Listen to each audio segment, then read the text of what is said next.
मित्रों नमस्कार। 7 पहाड़ियों की कथा बहुत समय पहले की बात है।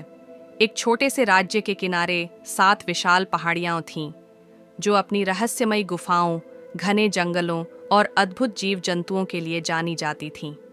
इन पहाड़ियों के पार जाने की हिम्मत कोई नहीं करता था, क्योंकि लोगों का मानना था कि वहां कोई अलौकिक शक्ति वास करती है।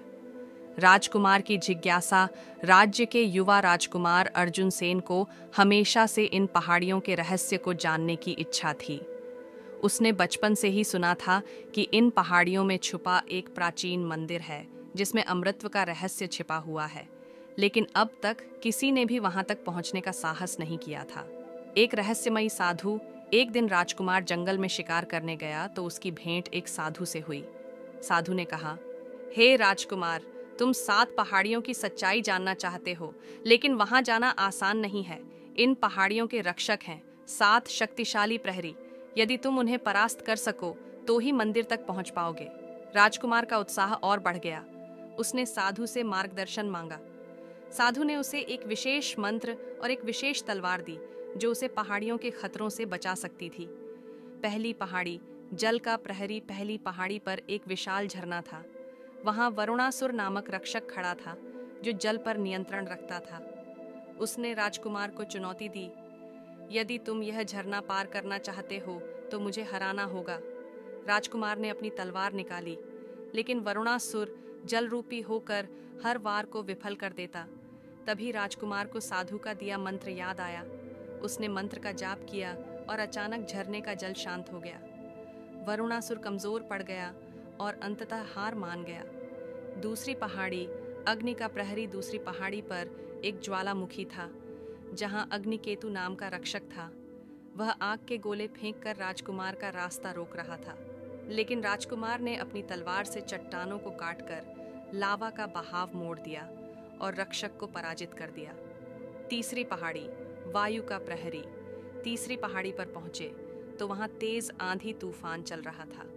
वायुदेव नामक रक्षक ने कहा, तुम मेरे बवंडर में उलझकर कभी आगे नहीं बढ़ पाओगे। राजकुमार ने अपनी तलवार को जमीन में गाड़कर मंत्र का जाप किया।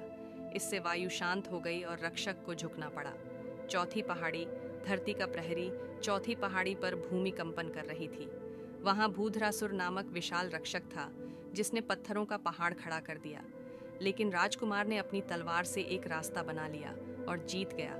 पांचवी पहाड़ी, आकाश का प्रहरी। इस पहाड़ी पर अंधेरा था और एक विशाल पक्षी गरुड़ केतु पहरा दे रहा था। वह बिजली की गति से हमला करता।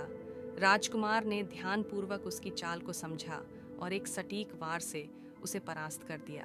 छठी पहाड़ी, समय का प्रहरी। यह पहाड़ी रहस्यमयी थी। यहाँ कालासुर नामक रक्षक समय को रोक सकता था।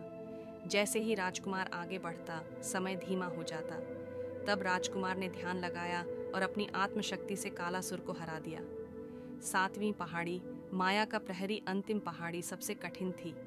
यहाँ मायावी नामक रक्षक ने कई भ्रम पैदा कर दिए। राजकुमार को लगा कि वह अपने महल में लौट आया है, लेकिन तभी उसने अपनी तलवार उठाई और अपनी आस्था से माया को तोड़ दिया।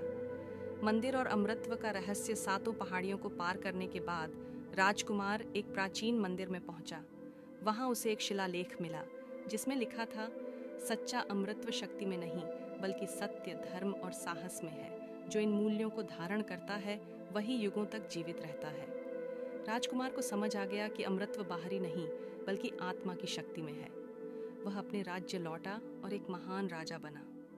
इस प्रकार 7 पहाड़ियों की यात्रा केवल शक्ति की नहीं, बल्कि आत्मबोध की भी यात्रा थी।